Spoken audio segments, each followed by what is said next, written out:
This is constructivism. Okay, it's Minecraft, but believe me, it's still constructivism. Okay, so what is Minecraft and how is it constructivist? Well, Minecraft is a game about breaking and placing blocks. Players use their experience and knowledge to create anything they can imagine.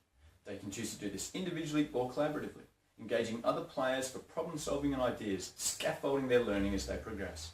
No rules or limits enable them to create entire cities, 3D printers, and even history lessons.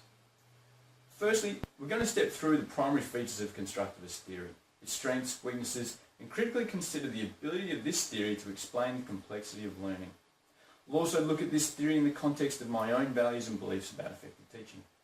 And finally, when we finish the presentation, I want you to construct, deconstruct, and reconstruct. So a refresher on the theory.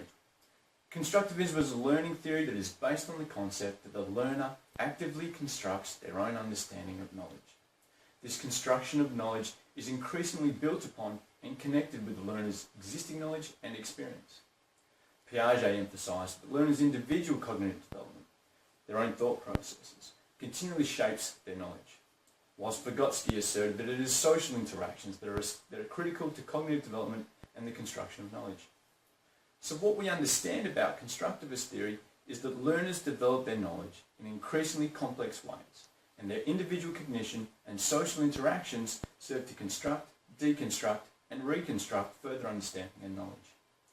Duchesne, McInerney and others highlight the strengths of this theory, whilst Kirshner, Ertmer and others contend there are a number of limitations. I will discuss these in the context of the learner, the learning process, and the teacher. So for the learner, the strengths. Well, each learner, rather than being passive, is an active participant in their learning. The social construction of knowledge is enhanced by the individuality of each learner, as they each bring something unique to the table. Natural and personal learning preferences such as discovery and inquiry-based learning are reinforced. Limitations. The limitations for the learner is inadequate support and scaffolding can be detrimental and reduce their self-efficacy beliefs. Alternatively, initial low self-efficacy beliefs can impede a learner's motivation to discover and construct their own knowledge. Learning is also based on group work, which requires a skill set in the learner that they may not be equipped with, such as active listening, self-regulation and conflict management. Looking at this theory critically, it only looks at the construction of knowledge but does not consider the learner's motivation, engagement or emotional state. It doesn't look at their ability to satisfy their basic needs, enabling them to satisfy higher needs in accordance with Maslow and Rogers. Learning preferences and behaviours, the difference in the social construction of knowledge between introverts and extroverts.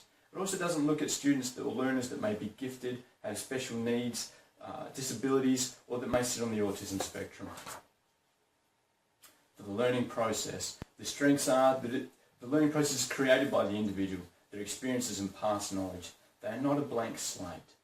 It reinforces that the process of learning extends beyond the theories of behaviourism and cognitivism, and it promotes deeper learning at the higher levels of Bloom and Solow, and reinforces and deepens understanding at the lower levels. The limitations. In the learning process, there may be unpredictability in lesson progression and learning attainment. Minimal guidance techniques do not support all learners, and direct instruction can be a more efficient means of knowledge transfer. Looking at it critically, it overlooks the relationship between content and its most effective teaching mode. Technology and digital environments are transforming learning. Do contemporary theories like connectivism better explain this type of learning? Pinker, Libertas and others argue that, like hearing, seeing, concepts such as language and maths are actually innate.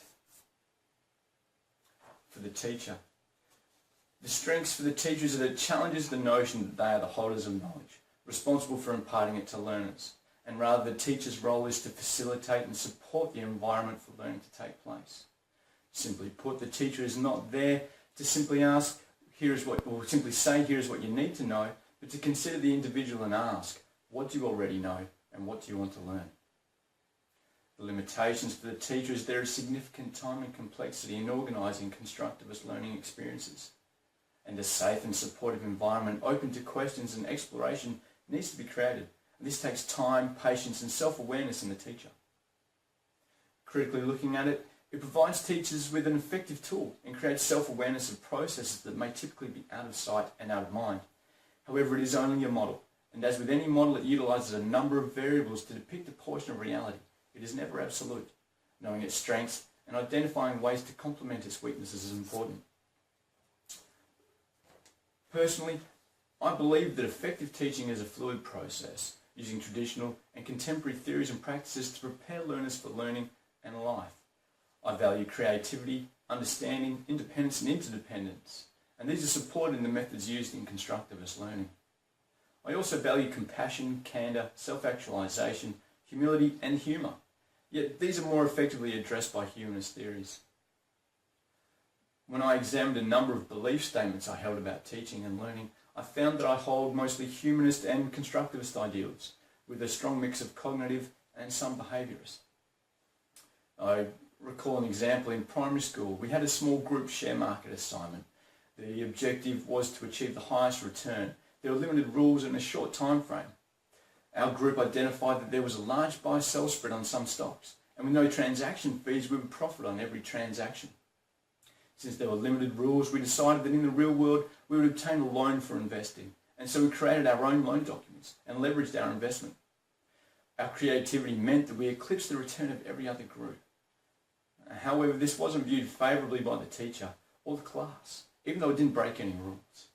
So we were tasked to use constructivist principles and collaborate and discover a solution to a problem.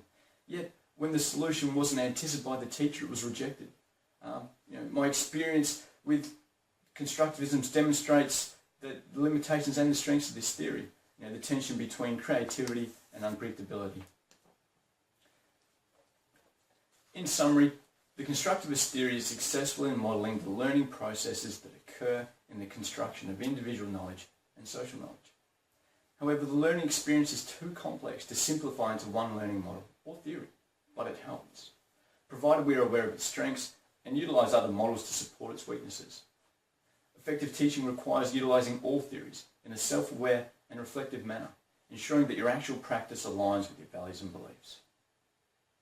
So, I hope this presentation on constructivism has enabled you to construct new knowledge and experience, deconstruct your existing ideas and experiences about constructivism, your values, beliefs and assumptions about effective teaching, and reconstruct new ideas about this theory, your own values and beliefs about effective teaching and how constructivism exists outside the classroom, even in video games.